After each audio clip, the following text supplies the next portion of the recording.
Hello and welcome to the Slate Political Gabfest.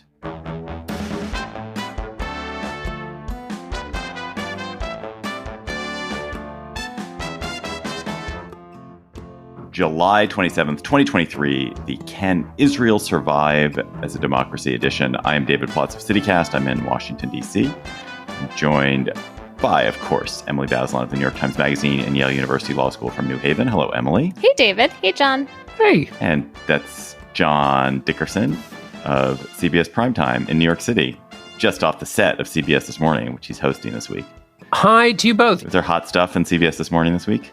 Yeah, it was. It's been actually a total delight with my colleagues Nancy Chen, Nate Burleson, and Dana Jacobson. It's been totally fun. I mean, I'm doing the show at night as well, and I have 2 long form interviews this week, so I'm a little crispy, but it's been fun. This week on the Gabfest, how dangerous is Prime Minister Bibi Netanyahu's plan to weaken the Israeli Supreme Court? What does it portend for the future of Israel?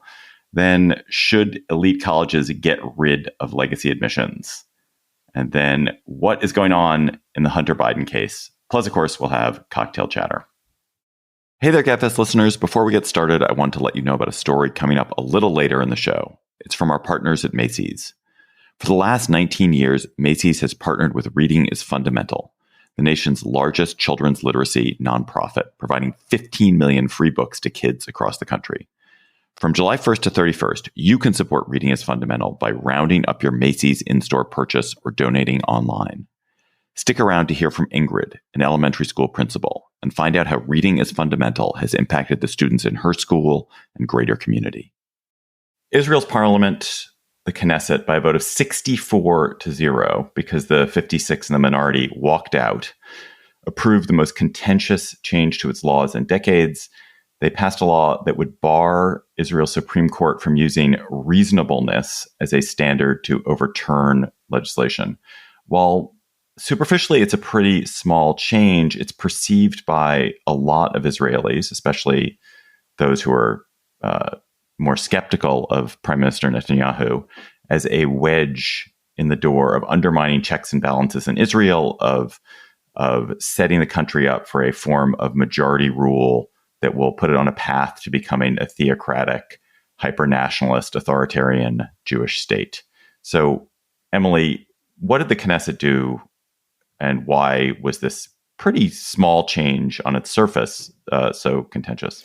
Well, so first of all, it's not that small. I mean, it is true that the court has other rationales they can rely on to strike down acts of the government. But they use reasonableness in important contexts, and reasonableness is a standard that comes from British law that other countries like Australia also have. And so it is a real limit on the court. The thing that matters the most, though, is the context, which is that there are other parts to the government's plan for judicial overhaul, or, you know, in the words of the liberal Hebrew newspaper Haaretz, judicial coup. The government has said that it's planning, when it comes back from its break in the fall, to also take the power of the court away to hear certain cases. And most importantly, I think, to change the way judges are selected in Israel. And this is I think the biggest fear that the critics of Netanyahu's government have in Israel, because it's full-on capture of the court system, right? All of this is also situated in the context of Israel's particular form of democracy, in which the judiciary is the primary check on the power of one house of the Knesset, not 2 houses that, you know, balance each other out the way we have in the United States with the House and the Senate, and also an executive branch that isn't really separate from the Knesset either, because the cabinet ministers that Bibi Netanyahu picks are members of the Knesset. And so there also is no federated system where you devolve power onto the states the way we have in the United States. And they don't have a written constitution. And you can pass a kind of quasi-constitutional law, which is what this change this week was. They're called basic laws. You can pass that with a simple majority of the Knesset. So this is a democracy with a much weaker system of checks and balances. And if you imagine really taking the court out or just making its role very diminished, then you worry about, you know, this kind of path to autocracy, hyper-nationalism, and religious Jewish control that you were just talking about. One of the things we've talked about before when we talked about this topic earlier is that every country kind of has its own recipe for how it prevents majoritarianism, for how it creates balance. In the United States, we have very strong state governments. We have a powerful Supreme Court. We have this weirdly structured Senate, which some of these things have terrible effects, but they also have good effects, and that's our kind of check and balance. In the UK, you have a super strong civil servants and this phenomenal tradition of common law that runs through it, that is a check on the parliamentary power. And in Israel, as you're pointing out, like the major check has been the Supreme Court and this sort of almost independently appointed Supreme Court. So you can imagine Americans saying, well, we elect judges here, or, judges are appointed politically here, or judges, don't have this, but it's never, you can't have these one-to-one comparisons because the way every country constitutes itself is different. And the way these checks and balances work is different. And what I think you're saying, Emily, is that what feels so alarming to a lot of Israelis on the left is that the fundamental power balance that has allowed Israel to be this kind of pretty diverse democracy, which is a Jewish democracy, but also has Arab citizens, that has protected civil rights, that balance is now fundamentally out of whack, or could become out of whack if Netanyahu gets his way. Yeah, exactly. I mean, this whole thing of changing how they pick judges, currently it's like mostly in the hands of the kind of professional Israeli legal profession. It's the judges themselves, it's members of the Israeli bar. It's not entirely, but it's majority of the committee is a step or two removed from the Knesset and the Prime Minister. And they want to take control of the process of selecting judges. And when you look at countries like Hungary and Poland that have really are no longer strong democracies, they're like very hollowed out, one of the initial really important steps is that you have a challenge to the authority of the high court of the nation, and then the elected government takes control of selecting judges, and that way takes out its rivals, adversaries, the people who are the check on its power. And that's exactly what's happened in those other countries. Israel is not right now clearly like on the glide path, but this is like a first step. And so that's why this particular measure has engulfed the country in protest. It's that fear. I was talking to Stephen Zipperstein of Stanford, the professor of Jewish culture and history, and I think what you were saying, Emily, was that the imagination of what could go forward is part of what's at play here once these checks are removed. And David, you just mentioned that this is what Netanyahu wants, and Zipperstein was saying that actually what makes this worrisome is the surrounding administrators. He said, imagine if Marjorie Taylor Greene had power, and that Netanyahu is in some sense the lapdog of the extreme right, that this isn't opening a lane for one person, it's for an entire bloc, and that's a part of what makes it so disturbing for people. I think what's sad about this is that there is no longer any question about, to me, there's no longer any real question about whether Israel can be a Jewish democracy. It can be Jewish or it can be a democracy, but it cannot be both given the way its population is distributed. And given the growth rate of the right-wing leaning groups in the country, particularly ultra-Orthodox, and the population trends in the country, the only question about how quickly Israel becomes this hyper-nationalist, quite discriminatory state where huge swaths of the people who live in the territory are completely disenfranchised and stripped of most of their rights. The only question is whether it takes place in like 10 years or 50 years, because the demographics are moving in that direction. And there are millions and millions of Palestinians who are living under Israeli rule. And the Jewish government, the Jews who kind of dominate Israel's government now, they're not going to countenance a situation which is a truly multiracial, religious democracy, and it's terrible. It's sad. Yeah, it's hard to argue with that.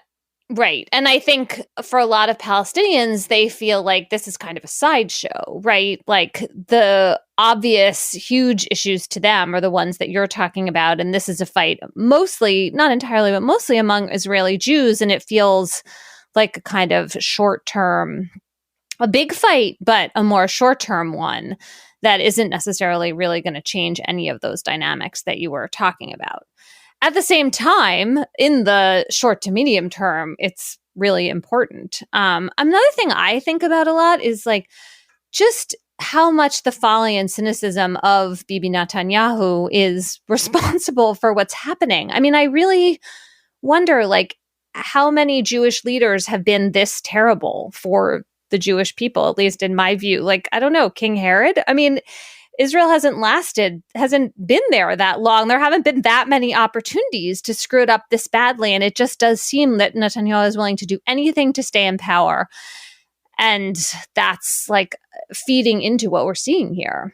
But Emily, I think, look, I have absolutely no sympathy for Netanyahu, and I have no political truck with the ultra-Orthodox or the right-wing Jewish nationalists. But I think there are a lot of Jews and a lot of Israelis who would say, a Jewish state that controls geographically all this territory where you have all these Orthodox Jews who have a safe haven and who are continuing the religious and Talmudic traditions of Israel, of Judaism, and it's a militarily strong. That's a pretty good situation. Like I think you, as a secular Jew or relatively secular, relatively left-wing Jew, find it demoralizing, but I don't think that the majority of Israelis necessarily find it demoralizing. Yes. I mean, he is elected. That is part of the equation here. And this whole question, I mean, it goes back to being Jewish and democratic. Those are the founding core tenets of Israel. What does that mean? What kind of Jewish? And can we have both of them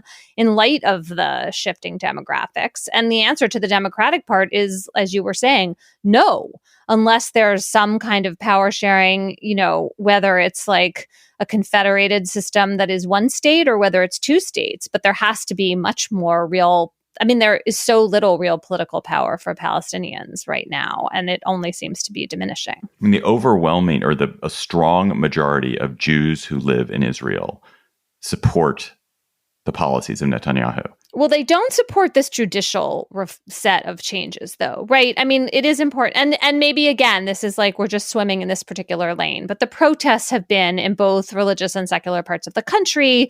Netanyahu does not have support for this, just to make that point clear. Maybe it doesn't matter that much to you. Are you saying that, I guess I haven't looked at the polling, but 20% of Israeli citizens are Arabs, non-Jewish Arabs, and they are they are opposed to Netanyahu for the most part. So it's of the 80% who are Jews. It's still, I think it's still underwater, honestly, this particular set of policies. That's heartening. Yeah. John, one of the most interesting questions is kind of what is going to happen to the Israel as this economic engine of the world. I mean, it's been incredibly successful. And a lot of what's made it successful are the relatively secular, relatively left-wing companies, some of which are military, security, high-tech, agriculture, that have thrived in the country. What do you think is going to happen with them? I don't know. I mean, there's been a lot of reporting about the brain drain that's going to happen. I can't remember whether it was our reporting from Liz Palmer in Tel Aviv or someone else who reported the doctors' WhatsApp group that formed after the vote with about 1,000 doctors who were trading travel tips. Basically, they were going to leave the country. So if that momentum stays, then it's going to be a big problem. But the question is whether that's the initial shock of the moment, and then whether that brain drain actually comes to take place, which I don't think we know. The other interesting issue, of course, is how much does this put pressure on the Biden administration, which talks a lot about the democratic ties with Israel. Netanyahu's been asked, has been invited by Biden to come for a visit. Well, it's just a tricky thing for Biden. He's not going to ever move an inch really away from Israel, but it puts him in a sticky place because these are not policies that are consistent with all the other things he says about democracy when he's talking in other venues about other countries. Just to close this out, the Israeli Supreme Court has agreed to hear petitions against this new law, and that will happen in September. And so the court itself is going to play a role in this national and international debate about the court's powers. That's going to become part of the story here. And the protests, which have been incredibly important in creating a sense of urgency and affecting the course of events, they will really likely continue. And so I think the real question going forward, the first question is, what's the Supreme Court going to do in the fall? What is the government going to do? Are they really going to follow through on these broader judicial overhaul plans? And then if they do, what will the response be? I want to give a huge thank you to our Slate Plus listeners. Because of listeners like you, we've been able to keep doing the Gabfest for so long. Slate Plus members get tons of great stuff for their subscription. They get bonus segments every episode, special discounts on live shows. They don't ever hit the Slate paywall on the Slate site, and a lot more. And this week, for our Slate Plus segment, we're going to be talking about, Emily and I are going to be talking about our personal relationship with Israel and how that's affected us. And you've just heard us talking about our political thoughts on it. Here, we're going to be talking more about personally how our own relationship with Israel has evolved. So if you're a member, thank you. Enjoy it. If you are not a member, please go to slate.com/Gabfest Plus to become a member today. That's slate.com/Gabfest Plus. This podcast is brought to you by Slate Studios and Macy's. Hey, y'all, what's up? It's your girl, Lene Vini. I'm a writer, creator, and a change maker. And here's a fact that could use some serious changing. Did you know that 25 million children in the U.S. cannot read proficiently? That's what is so exciting about Macy's partnership with Reading is Fundamental, the largest children's literacy nonprofit in the nation. They're on a mission to ensure all children have the ability to read and succeed. It's Ingrid's mission, too. I'm Dr. Ingrid Bynum, the proud principal of a K-8 school located in Virginia. So when I was growing up, my family was poor, and we could not afford extras such as books. When I was in 4th grade, Reading is Fundamental came to my school to do a book distribution, and RIF gave me the very first book I ever owned. And that book changed the trajectory of my life. It was the start to my love of reading. As a principal, the best part about RIF is that every child in the school receives books, regardless of their circumstances. Macy's has been pivotal in helping RIF provide new books and resources to students who need them the most. One book to change a child's life. When a child becomes a reader, it opens up many doors for opportunity for them to have an amazing future. Now's the time to inspire a passion for reading among all children. This July, when you round up your purchase at Macy's or donate online, you'll help fund Reading is Fundamental in their efforts to close the youth literacy gap across America. Find out how Macy's is creating brighter futures for all at macys.com/purpose. The Biden administration has announced an investigation of legacy admissions at Harvard. Legacy students, of which I was one, I would note, get admitted to Harvard at a much higher rate than other applicants. According to one report today, it might be you are 4 times more likely to get admitted as a legacy to an elite school than the average applicant. Even after you control for higher test scores and grades, which legacy kids tend to have, in part because they come from wealth and privilege and get some of those benefits,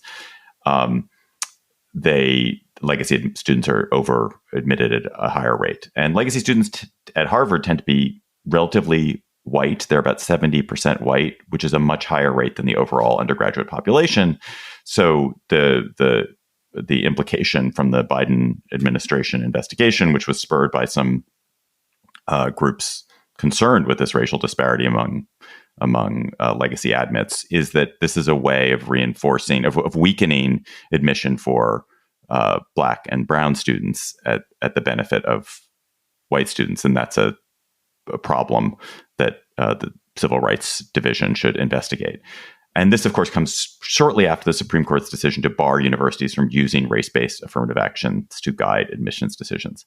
So, John, are legacy admissions like a big deal? I mean, we're going to talk about them, but are they a big deal? They're a huge deal on this data set that has been the part of all of this that was put together by economists at Harvard, Brown, I think that's right. The three of them, two Harvard, one Brown.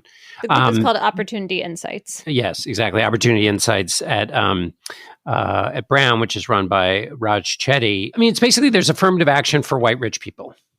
And, this matters, as Annie Lowrey wrote in The Atlantic, because these 12 institutions shape and significantly affect. And we interviewed Raj Chetty on our show, and they hugely affect the ladder to success and the influence they have.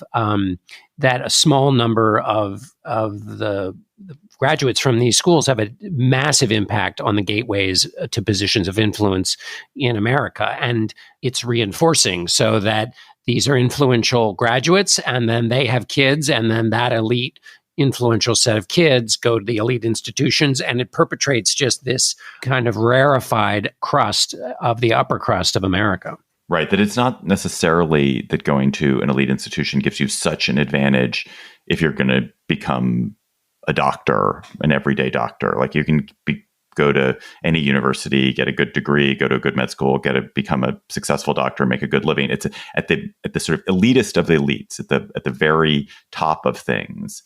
The advantage of having gone to an elite school is profound. So you're much more likely to get a job working at Goldman Sachs if you've gone to an elite institution. You're much more likely to be in the 1% of people, of earners. You're much more likely to be a CEO or a senator or a justice. So in the kind of, as you say, the crust of the crust, that elite advantage is profound. And legacy kids get it in extremis. One reverberation that we're seeing is now, I don't know whether it'll go anywhere, but the bill in the Senate to basically deny federal funding to institutions that have preferential treatment for legacies and high dollar donor kids has just been reanimated in the Senate. It's been around for a while, but it's just been reanimated. And I think that's a part of this whole set of conversations. There's two other important findings about inequality and how it works at these elite institutions from the Opportunity Insights research. One is about athletes, the way that preferences for athletes are also benefiting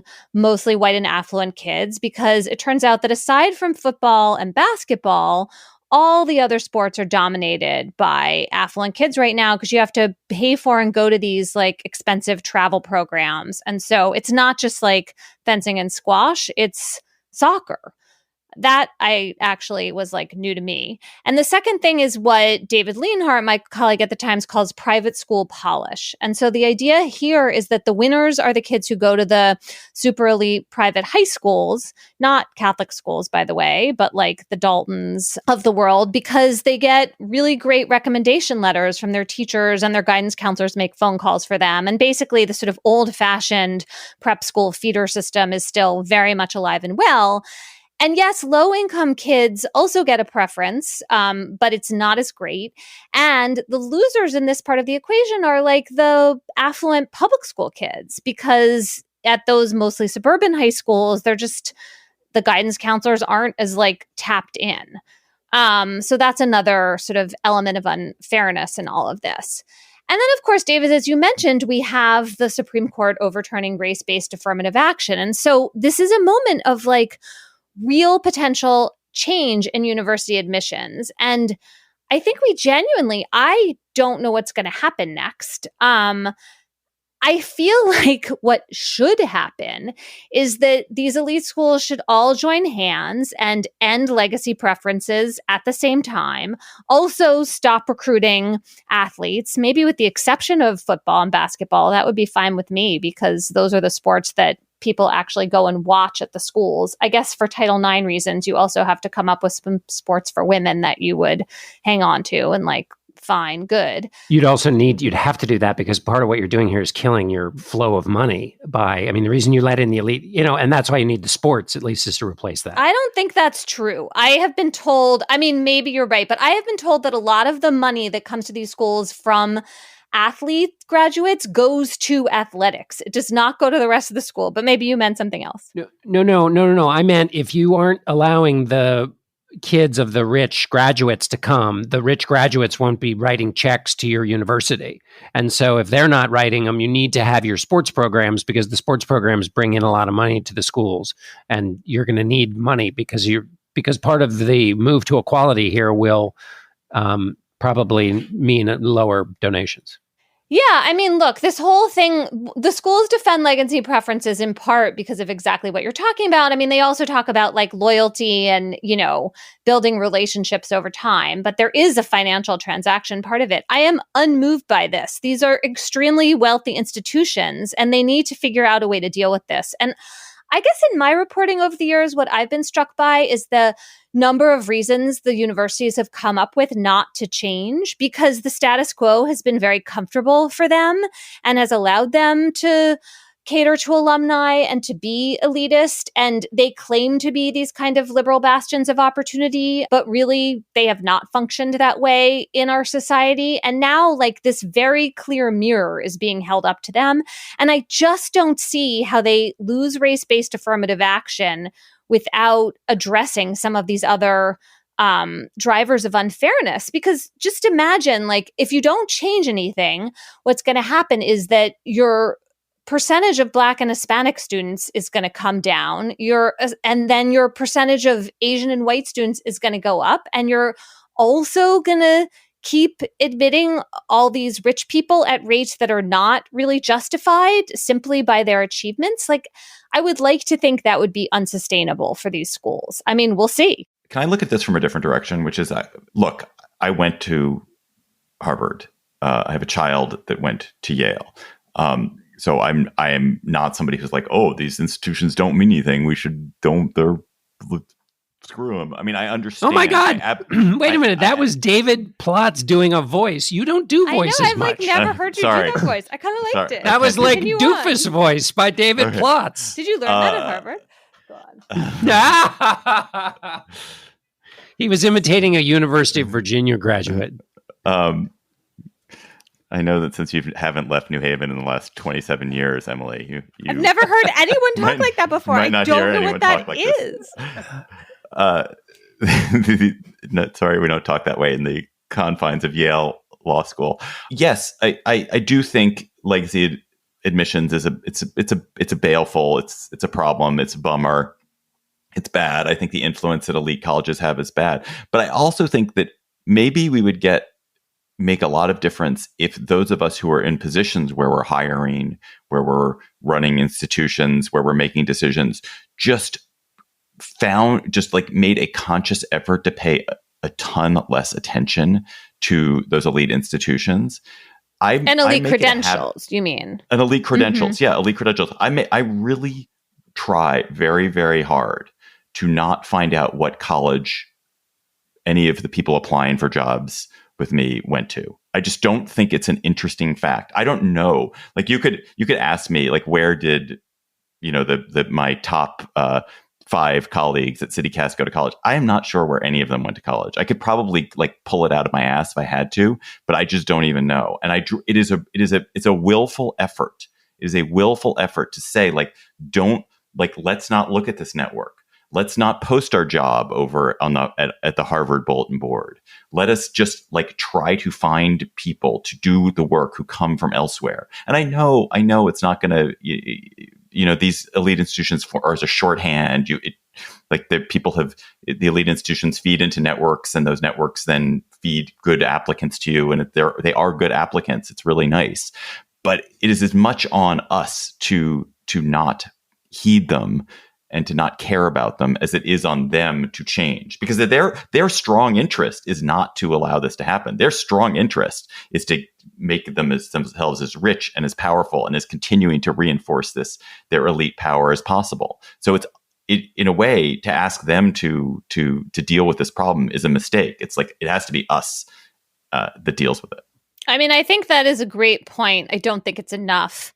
Another thing I would add to the mix is just like most people don't go to these elite schools. Most people go to non-selective or little bit selective schools, especially actually Black and brown kids at higher rates. And so increasing the amount of resources those schools have and lifting them up and just reducing the inequality among higher ed institutions could do a lot of good. And this is obviously a feature of other countries, right? Like in Canada, in the UK, in European countries, you don't have this. Well, maybe the UK you do. I'm not sure. But Oh, and in other, you don't have what? You don't have this huge. So forget the UK because I don't. Maybe Oxford like and Cambridge. France, like everyone in France, like all they talk about is like the people who went to Sciences whatever. Po. All right, maybe this and... isn't.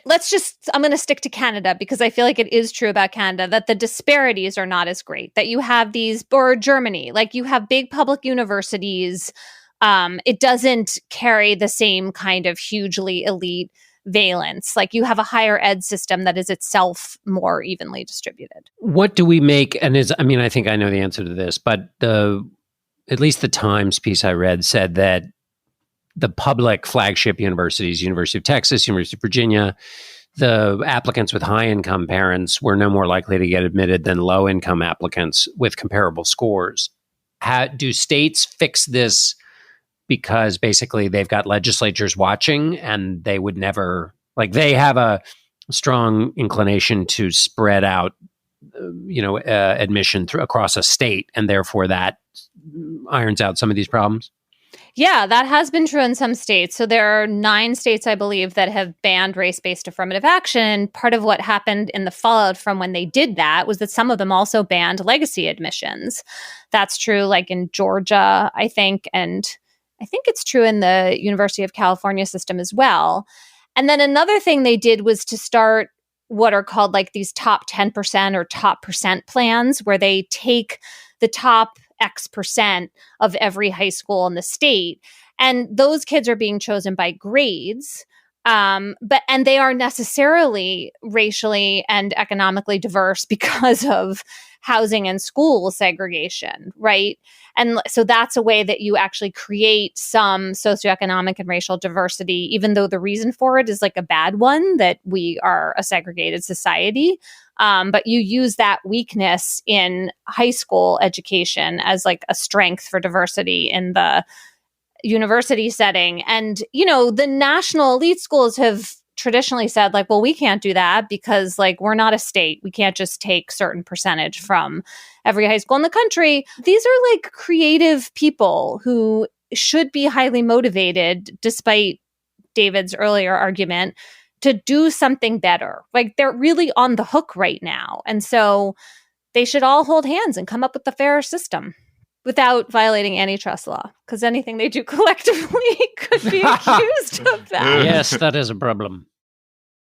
Okay, David is having technical difficulties in the form of an endless fire drill at his apartment, which listeners, believe me, you don't want to listen to. So John and I are going to tackle our Hunter Biden topic on our own.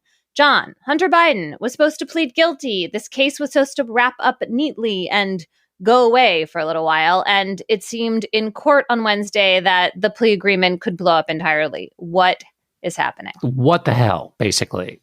As near as I can tell, and this is based on, my reading of the papers, but also CBS's Catherine Herridge, who was in the Delaware courtroom. And then I talked to Ricky Kleeman, who's our legal analyst at CBS, that the two big issues are, one, the plea agreement, which prosecutors and Biden's lawyers apparently signed before they went in. But then when Judge Noreika started asking about the details of the agreement, and particularly this question of whether Hunter Biden would be open to further prosecution, the Biden folks said, no, he won't be. And the prosecutors said, yes, he will be.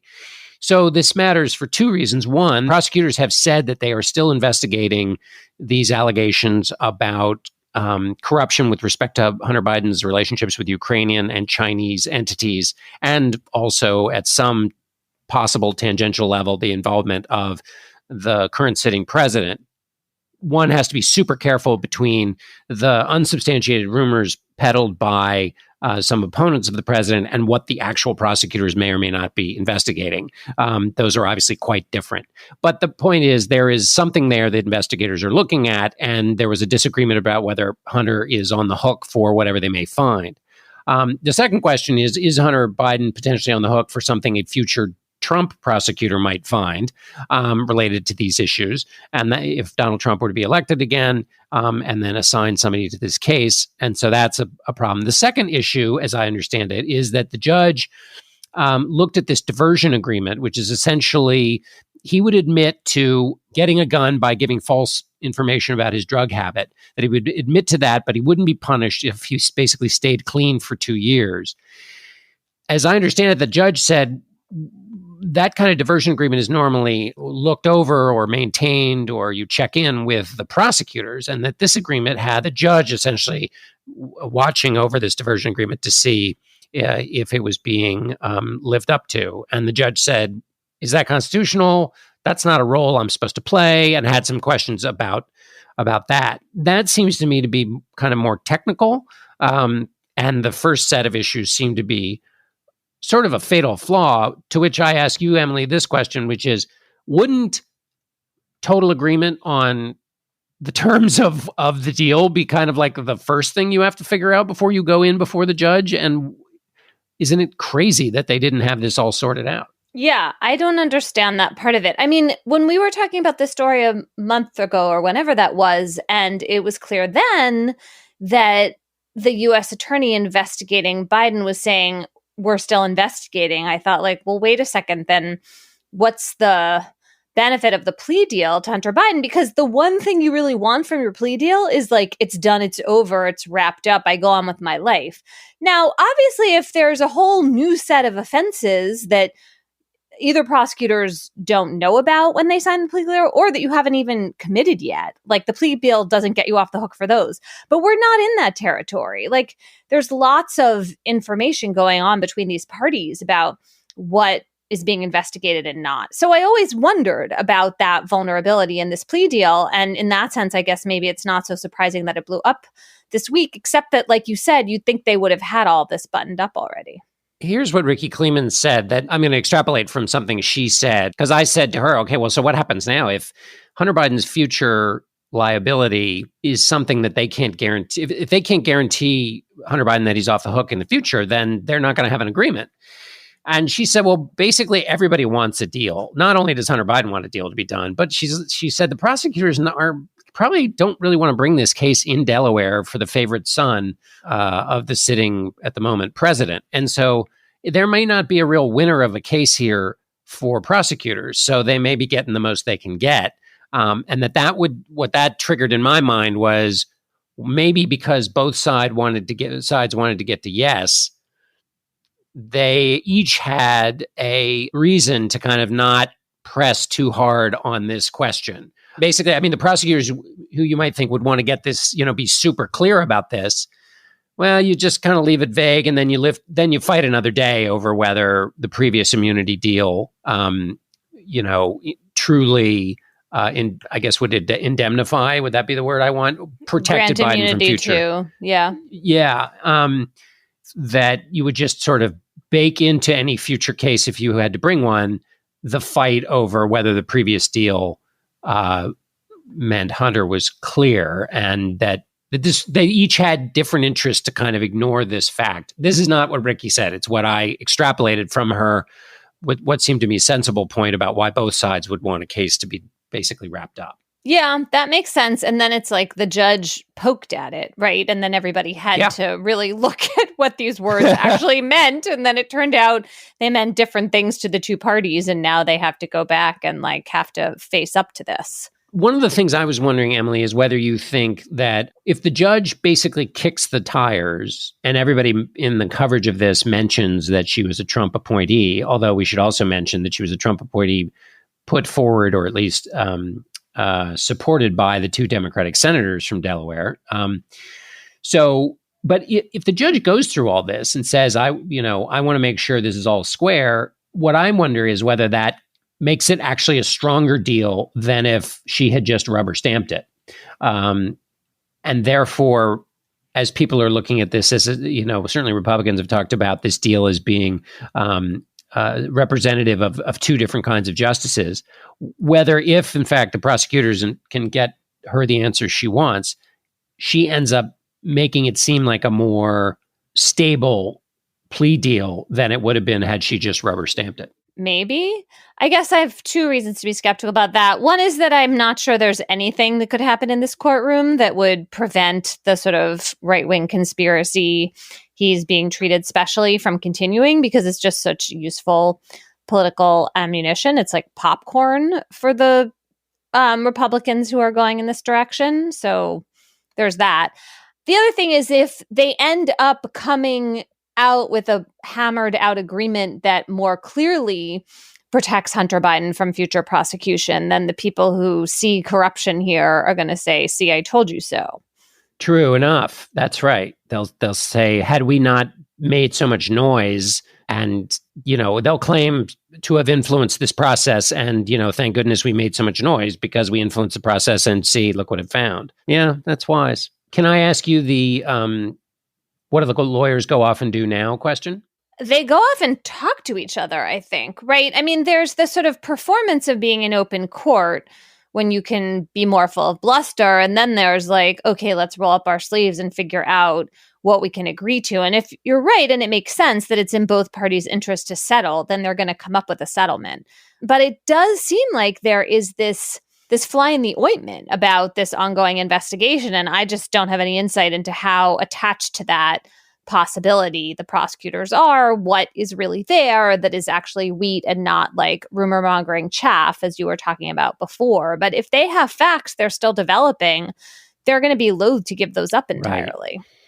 And by give those up entirely. Well, and also, just in terms of the operation of the justice system, they should be loath to give them up, right? Like if they're not sure where exactly it leads, if they are still figuring things out, you want them to be able to pursue that kind of investigation. On the other hand, if they know what the shape of it is now, then yes, it should be part of the plea agreement, right? Like you can now put yourself in the shoes of an ordinary defendant, even though, of course, Hunter Biden is not such a person. But, you want a settlement to be just that, a settlement of these facts. Like the idea is, I admit X and Y, I agree to these consequences, and now I can go on with my life. And back to building on your previous excellent point about the political context in which this takes place. So imagine you're the prosecutor, and if our emerging theory is right, and the plea agreement had some kind of winking and nodding in it to allow it kind of to be good for both sides. Well, now everybody's watching. The stadium is full, and the play-by-play commentators are there. And now, if you're the prosecutor, it's happening now in real time, because anything you do to fix the agreement, any subsequent fact that comes out about any other thing happening with Hunter Biden will be evidence, not just, in some people's minds of Hunter's guilt, but of your perfidy, because you made a deal, even though you had a chance to get out. You had it, right? Because the judge has given them a chance to get out. You had a chance to get out, and you didn't. Even though these two whistleblowers from the IRS came forward, you blew all that off, and you inked this deal again, even knowing what was out there. It seems to just raise the stakes super high for the prosecutors. Yeah, and just to add one other factor, obviously the IRS whistleblowers and the Republicans in the House who've been pushing this narrative, their big target here is Attorney General Merrick Garland, and the idea that actually he was preventing David Weiss, the prosecutor, from having full independence in making decisions in this case. And so that's part of this mix. And so if the prosecutor now goes ahead anyway, it has to be really clear that he is the one calling the shots. That's going to be important to the Justice Department, to the defense that Merrick Garland has been giving of his own conduct. It's really, because now it's not a case of, there are going to be a lot of bad faith arguments, like by the bushelful. But a lot of so at the one end on Hunter, you have the Marjorie Taylor Greene showing, explicit pictures of him in a congressional testimony, right? We can all agree that is not acting in good faith and is the kind of very low end of public discourse.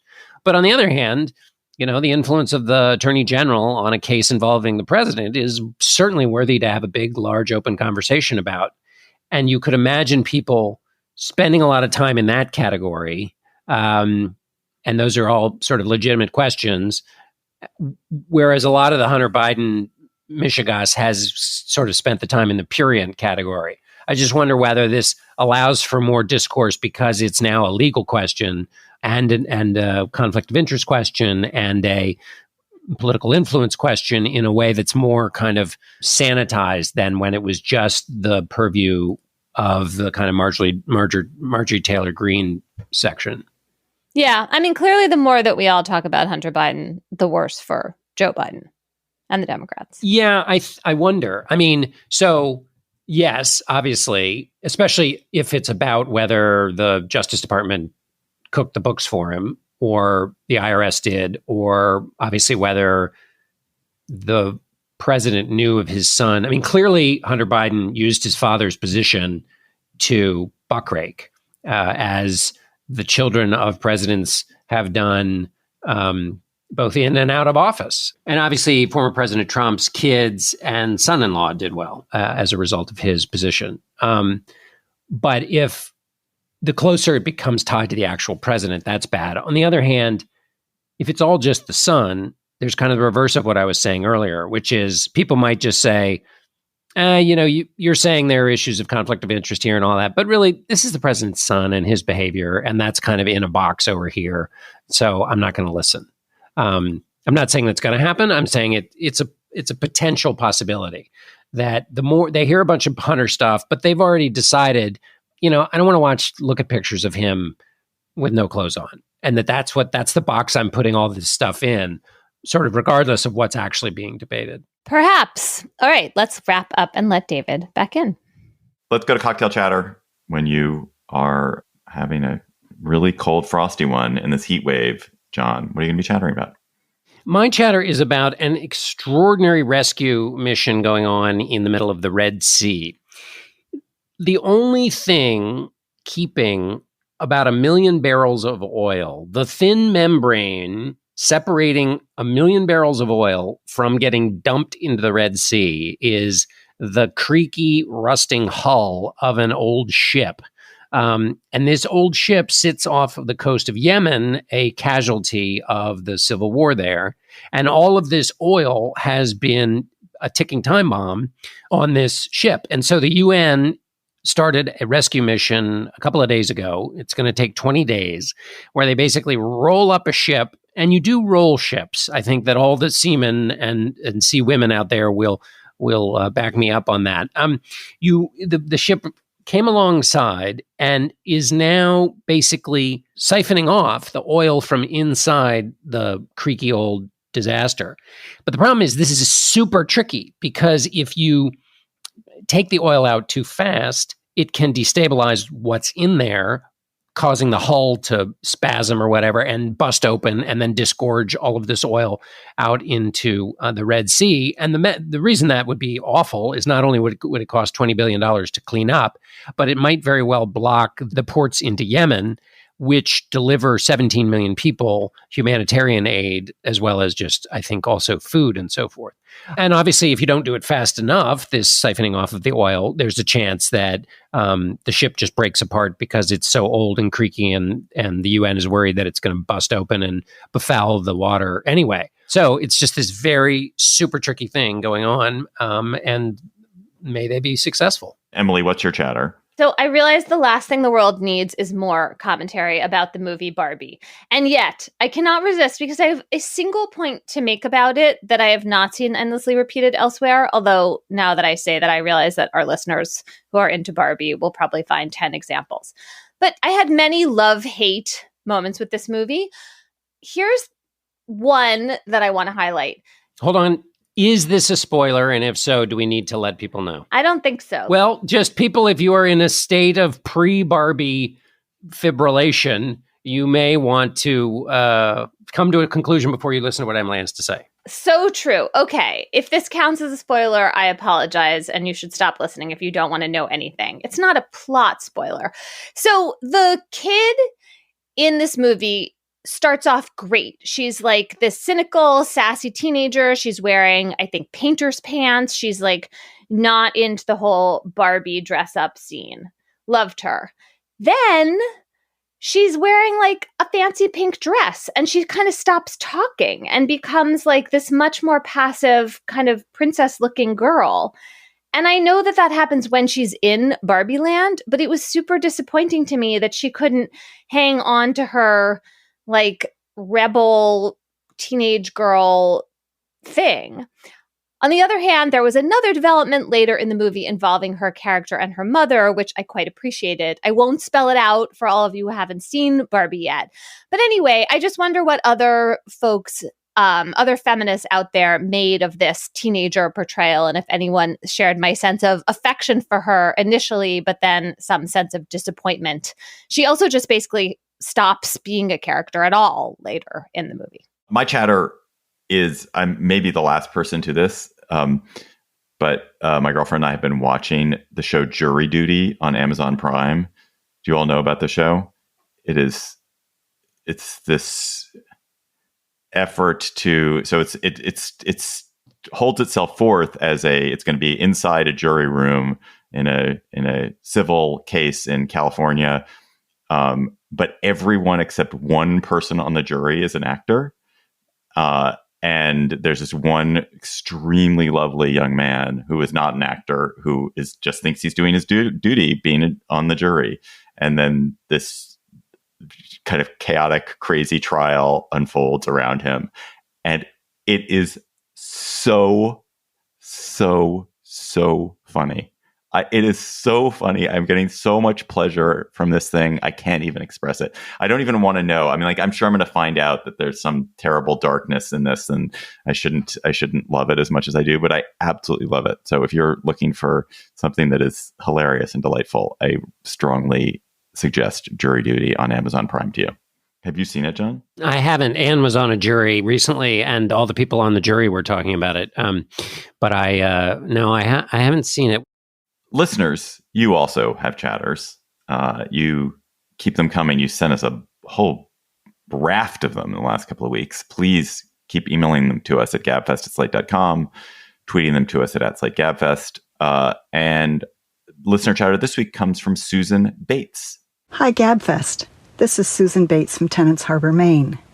I'm chattering about a book by Elizabeth Letts, The Ride of Her Life, the true story of a woman, her horse, and their last chance journey across America. We travel with Annie Wilkins, who at 63 decides to leave her hardscrabble life on a farm in Maine, and in 1954 sets off on horseback across the U.S. She wants to see the Pacific Ocean before she dies, and she figures she has nothing to lose. It's the story of her gumption and the kindness of strangers she meets on her journey, as well as a portrait of the nation and the changes that are happening in the 50s, especially due to television and the interstate system. It's just the read your summer is asking for.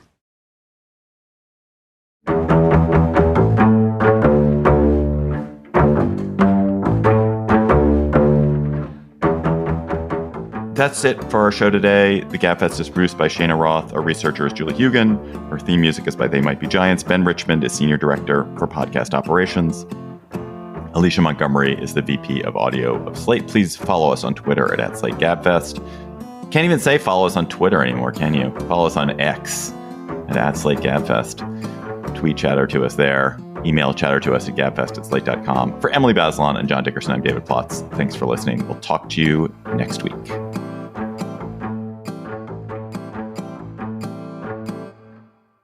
Hi, Slate Plus, or as we say, Manishma.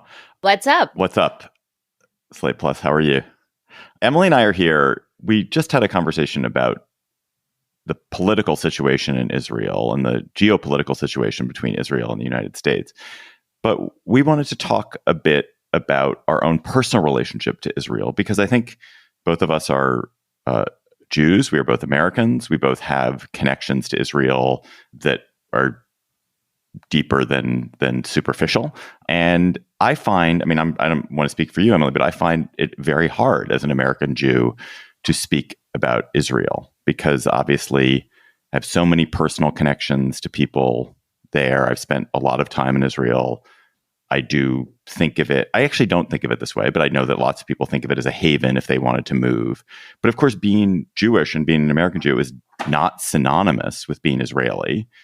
We don't vote there. I don't vote there, at least. I do not want to be held accountable for what the Israeli government does. I do not, want to speak for Israeli people.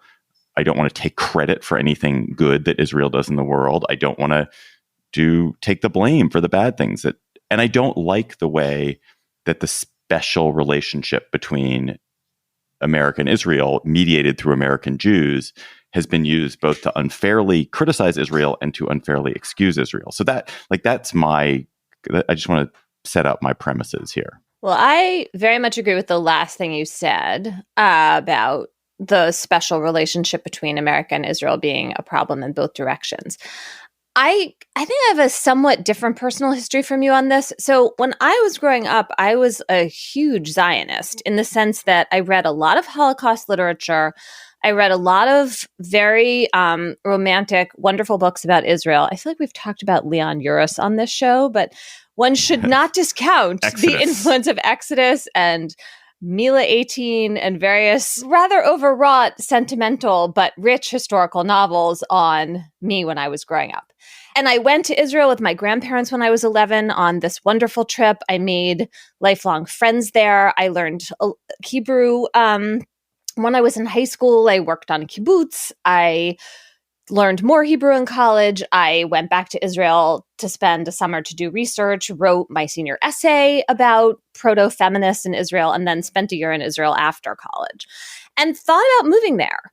I don't know how seriously I really thought about it, but I very much had the idea at the time. And this is the 80s and 90s, especially in the 90s when I happened to be there for the Oslo Peace Accords, that Israel would be a better place politically than the United States, that it would solve its problems with the Palestinians. There would be two states. There would be this era of peace and economic prosperity. And it seemed exciting to potentially be part of it. Now, I didn't do any of that. I came home when I was 23, and I've only visited Israel since then.